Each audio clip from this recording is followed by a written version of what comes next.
breaking from tradition. Meghan shows cheeky side as she steals show in royal Christmas. The royal family arrived at St Mary Magdalene Church for one of two Christmas services as scores of well-wishers caught a glimpse of the Queen, as well as Meghan Markle. The festive service often attracts hundreds of people, who line the nearby area to wish Her Majesty well as she goes to celebrate the season at a traditional ceremony. The royals often go for a stroll after the service, meeting and greeting locals and soaking up the Christmas spirit. But Meghan Markle has added herself to the number many may be hoping glimpse, as she joins the ceremony in a break from tradition. Partners of the royals are not normally invited to join the festivities until they are married, however an exception has been made for the newly engaged Meghan to join her fiance Harry.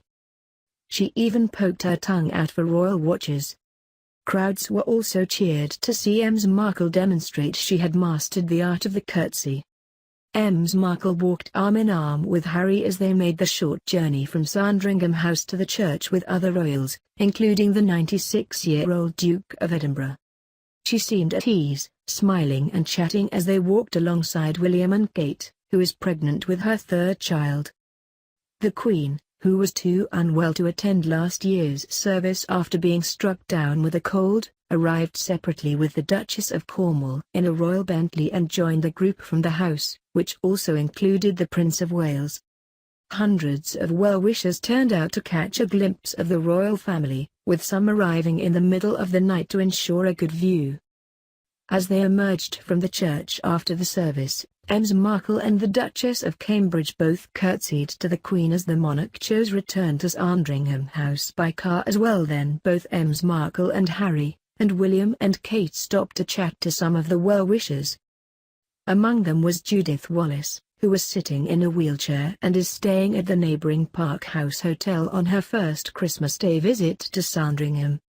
She said Harry recognized her teddy bear called Maureen, which is a mascot for Armed Forces charity SAFA, and her hat, which bore the Gurkha Regiment emblem. She said Ms Markle spoke to them too. She said lots of things, said Ms Wallace, who is in her 70s and from Chesterfield. She was very, very lovely. Tess Gilder, manager at Park House, which describes itself as a unique hotel for disabled people, was with Ms Wallace.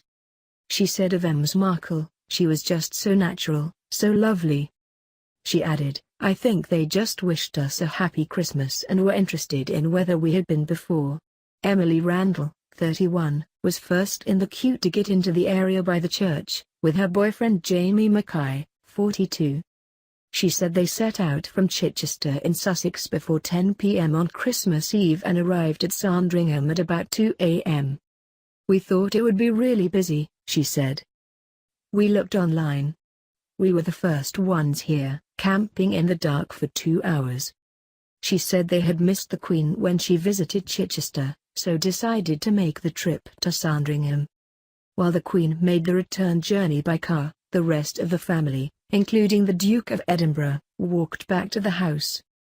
Ms Markle was wearing a long, wide-collared camel wrap coat with a brown hat and brown knee-length suede boots. The coat, by luxury Canadian brand Centilla, is made from baby alpaca wool and sells for £986 on the company's website.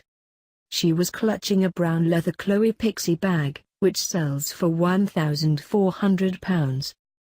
The bag looked new, but it was not known if it was a Christmas gift. Back at Sandringham House, the royal family traditionally enjoy Sandringham reared turkey before settling down to watch TV, including the Queen's Christmas message, which this year includes a reference to welcoming new members into the royal family in 2018.